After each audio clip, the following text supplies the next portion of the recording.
Kia ora, guten Tag. I'm Joy Cowley and I'm at the Frankfurt Book Fair and I've had the most wonderful week. It's been very, very exciting. Exciting not just for us but for the whole of New Zealand.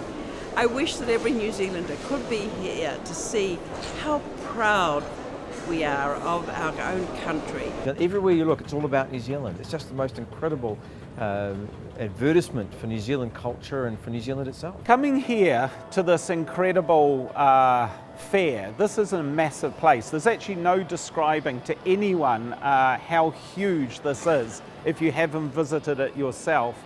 But seeing how significantly New Zealand has made a mark here and how they've owned the space and how phenomenal the noise that has been made, the wonderful noise around New Zealand's participation and how it's engaged with so many is incredible, and I think it's worth celebrating how significant the success of the New Zealand presence here has been. My impression of the book fair is just the vastness, it's absolutely gigantic, and you really can't appreciate it until you come here. People told me it was going to be huge, but half a dozen massive halls, all the size of arenas, and you walk for 10 minutes through stalls of Spanish cookbooks. Well, I've just been very happy to be here. I felt welcomed. I felt well looked after, well organised. This fair is proof that New Zealand has an extraordinary range and breadth and quality of writing, and it's been lovely to hang out with, it's like Al Brown and his cookbook and things like that, which he tells me that he writes from scratch, even though he was like a second year fifth or something like that.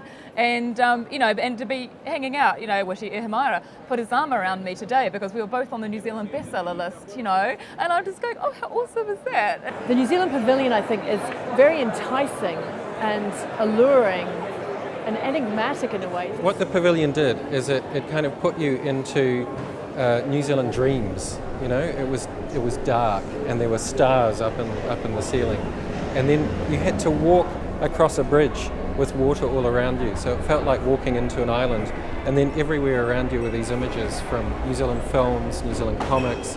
It was just, it did have, to me it felt like the New Zealand subconscious, So it wasn't our everyday life, it was the dreams we have at night. It's an incredible place. I was very proud and overwhelmed the first time I walked into the pavilion.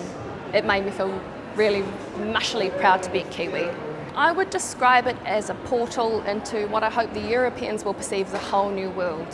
That really is a good kind of sliding door between Europe and our homeland. And I hope that they take up that challenge and that opportunity, and they come down to Aotearoa and they see that the land and the sky and the people are just like that pavilion. I think it's challenged people to think about New Zealand in a different way beyond we've got mountains, we've got beaches, it's a nice place to have a holiday. We all knew we were making magic, and you're just so proud to have the opportunity in your life to do great work. Most of the stuff we see and we do is mediocre, and then occasionally you create a pearl out of the oyster of life, and this is one of those. So we had like 28,000 people through yesterday. I think fundamentally that one of the things the Frankfurt Book Fair has done particularly well is its representation of Māori culture as an intrinsic part of the New Zealand presentation. One of the things that have played out with that is the presentation of a wakahuia in which the scroll which will be handed to Brazil will be placed.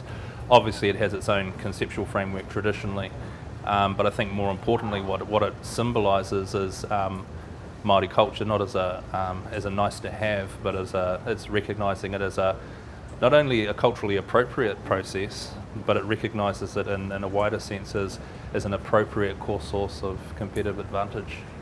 And we tend to forget back home that these people that we have nurtured have huge reputations internationally. So it is an opportunity also for us to be proud. As we go around Europe, what we were trying to create there was the portrait of a country where we are solving many, many problems. We are a very humanitarian people, and we are a people who have surprising literatures. I think that one of the real values of getting our literature published overseas is that it makes us look at it in a totally different way.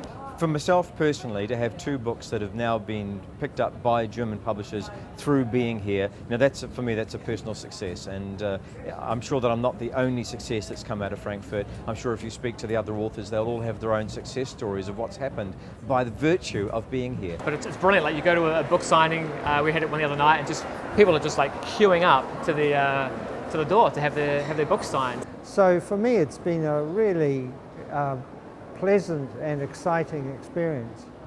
I once wrote a poem about something all New Zealanders experience when they travel away from home, except perhaps when they travel to Frankfurt.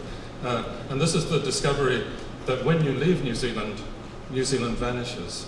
It's never in the news, it's never in the newspapers. No, I think that New Zealand has appeared in Frankfurt this week. It's the talk of the book fair.